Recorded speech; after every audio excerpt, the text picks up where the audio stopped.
Hello.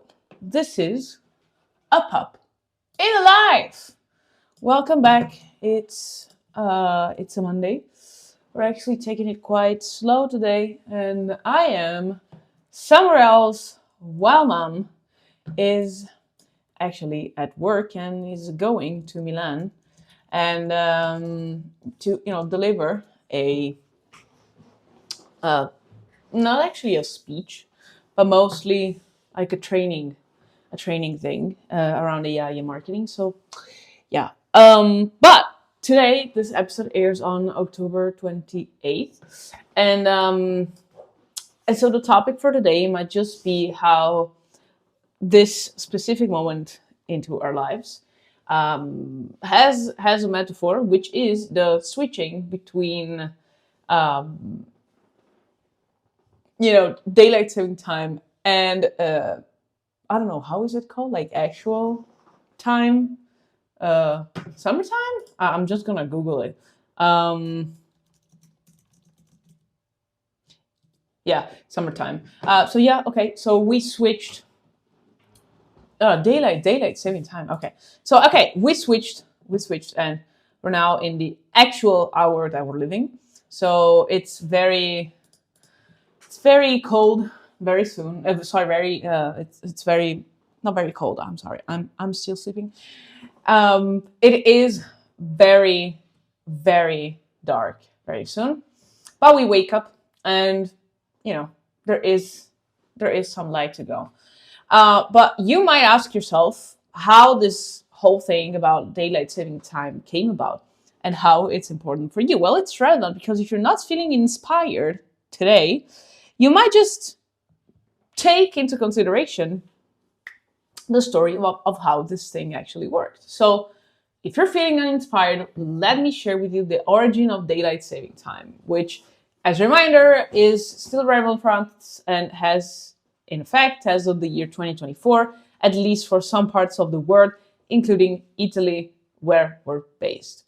And if you're not living in such countries, you might really want to know how this is all working and how it came about. Maybe it's a bit foreign to you. So in 1784, Benjamin Franklin, the inventor of the lightning rod, this is reported through many legends and things that are not actually true, but it's actually what happened. This like it's history. Like, he published this idea in the French newspaper Journal de Paris, and in his reflection, like he was living in Paris, he wanted to reduce the cost of candles, but due to the quirky nature of his proposals, such as planning a cannon on every street to fire a shot and wake up the residents, they didn't get much traction. And so he was kind of an ionic type of person, and essentially, he did not propose shifting the time itself, but rather enforcing to various forms of pressure, like we would call it nudging today, even though I'm not sure that is a soft type of pressure, such as taxing shutters, rationing candles, prohibiting nighttime activities, and creating a loud wake-up call at dawn, like that cannon, that people will be forced to get up at earlier hours. And he just hated this slack that he saw having French people rather than American people in while he was living in Paris, and he was very weirded out of this thing. And actually, the concept of encouraging people to rise earlier by modifying the time reference originated also from the work of this story is pretty interesting. New Zealand entomologist George Vernon Hudson in 1895. So actually, a century later, he presented a paper to the Wellington Philosophical Society proposing to move the clocks forward by 2 hours. And he had a compelling reason. He wanted more time to search for insects. He was an entomologist, like it means he studied insects.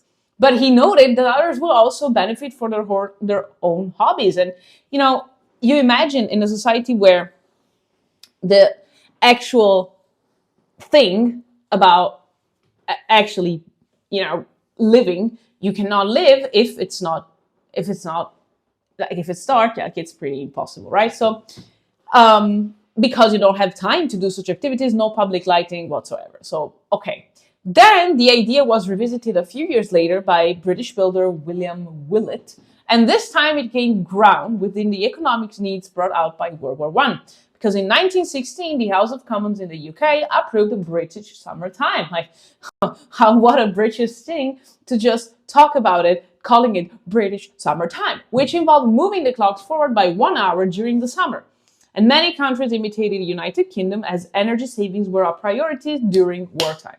So, people, if an idea that began as completely provocative is not satirical, especially in the hands of Benjamin Franklin, could succeed, let's consider the power of we've always done this way and how much it can be shaken up with an equally strong from now on, we'll do it that way. And who cares if it sticks, and it's gonna stick because it doesn't make sense. There are unlimited companies that nobody really understands what they're selling, but they keep staying there because they became the standard, for example. And if Franklin and Hudson and Willett could succeed in their personal quest, I think that so can we. Now, this might sound brutal. It might be not very, I don't know, not very interesting, not very connected to what we do, but it's actually very much so, considering the fact that, to be honest, it's always us who can put ourselves down and think that, well, it doesn't really make sense for us to just push through with that specific thing because maybe there is not an acceptance, a way to go, whatever. I don't know. Pretty weird, right? So yeah, I mean, now that you know the story behind the story, you can go pursue your own things and just understand there are many such instances where things just happen and we don't really know why. So be that why, even if you don't understand how. You can be it. If it's not that you believe it strong enough, but you pursue it strong enough and the market tells you that it makes sense. Now, this idea came about several other times, as you saw in the story and in history. So yeah, now you know. Yeah, I hope this was a bit inspiring for the day. I hope you're feeling refreshed a little bit. It helped us earlier on today, and maybe it might help you too. Now we need to go, and we'll hopefully see you around again tomorrow in the next days, and rounding and ranging, going to episode 100. It's gonna be crazy. I will send you kisses, hugs, and a bit of barks. Bye.